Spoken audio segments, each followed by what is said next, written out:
ఈరోజు మనం mutton curry process ఎలా చేసేయాలో చూసేద్దాం. Welcome to Minnu daily vlogs.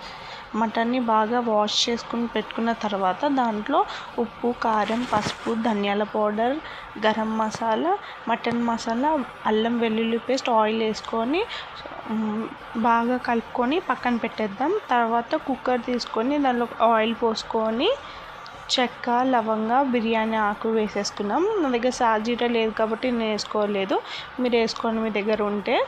తర్వాత ఆనియన్ వేసుకున్నాము. ఆనియన్ వేసుకున్న తర్వాత పచ్చిమిర్చి వేసేసుకున్నాము. వేసుకొని కొంచెం వేగనిద్దాం. తర్వాత కరివేపాకు వేసేసుకున్నాము. తర్వాత టమాటా కూడా వేసేసుకొని దాంట్లో కొంచెం సాల్ట్ వేసుకున్నాము, ఎందుకంటే టమాటాలు ఫాస్ట్గా మగ్గుతాయి.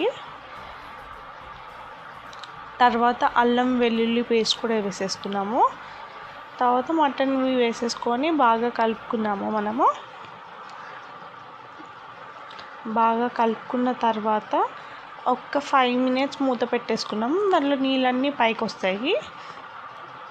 తర్వాత కొంచెం వాటర్ పోసేసుకొని మనం కుక్కర్ మూత పెట్టేసుకున్నాము.